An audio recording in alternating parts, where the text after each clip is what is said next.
దేశం గురించి మీరు నిజంగానే ఆలోచిస్తే, మీ కుటుంబ భద్రత గురించి మీరు ఆలోచిస్తే, భారత మాత గురించి మీరు ఆలోచిస్తే ఈ విధంగా రకరకాల పోస్ట్ పెట్టడం కాదు, ముందుగా ఆ ఒక్క పనిని చేయండి, మీ ఆలోచన విధానాన్ని మార్చుకోండి అనే విధంగా రేణు దేశాయ్ మాత్రం ఒక ఇంట్రెస్టింగ్ పోస్ట్ షేర్ చేసింది. అయితే రేణు దేశాయ్ ఇప్పటి వరకు కూడా అంటే సామాజిక సేవా కార్యక్రమాలు కావచ్చు, మూగజీవాల పట్ల కావచ్చు, మూగజీవాలకి ఫుడ్ ఫీడింగ్ చేయడం కావచ్చు, వాటికి విరాళాలు సేకరించడం కావచ్చు, ఇలాంటివన్నీ కూడా చేస్తూ ఉంటుంది. మూగజీవాలకు ఎక్కడ హాని కలిగినా కూడా అలాంటి వాళ్ళకు ఖచ్చితంగా శిక్ష పడాలని చెప్పేసి పోస్ట్ పెట్టడం కావచ్చు, వాళ్ళకు శిక్ష పడేంత వరకు కూడా పోరాటం చేస్తూనే ఉంటుంది. సో తన గురించి అందరికీ తెలిసిందే. అయితే రీసెంట్గా పహల్గామ్లో ఏదైతే ఉగ్రవాదుల దాడి జరిగిందో అక్కడ అమాయకమైన ప్రజలు 28 మంది చనిపోయారో దానికి సంబంధించి చాలామంది రాజకీయ నాయకులు కావచ్చు, సినిమా ప్రముఖులు కావచ్చు, సెలబ్రిటీస్ కావచ్చు, అందరూ కూడా రియాక్ట్ అవుతూ ఉన్నారు. ఆ క్రమంలోనే ఇప్పుడు రేణు దేశాయ్ కూడా ఇన్స్టాగ్రామ్లో ఒక పోస్ట్ని షేర్ చేసింది.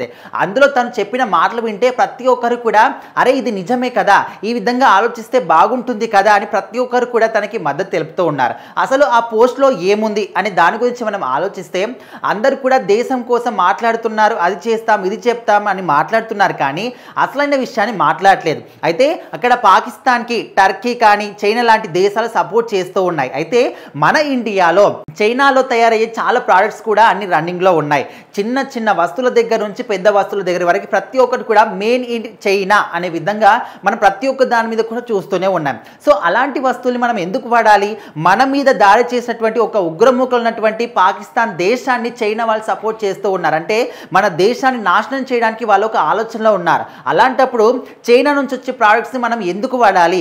ఎక్కడైనా మనం షాపింగ్ చేయడానికి వెళ్ళినప్పుడు దాని మీద మేడ్ ఇన్ చైనా అని ఉంటే ఖచ్చితంగా దాన్ని తిరస్కరించాలి. అక్కడ యజమానికి డైరెక్ట్గా చెప్పేయండి, అప్పుడే వాళ్ళందరూ కూడా అక్కడికి చెప్పుకుంటారు, అప్పుడు అవన్నీ కూడా ఆగిపోతాయి.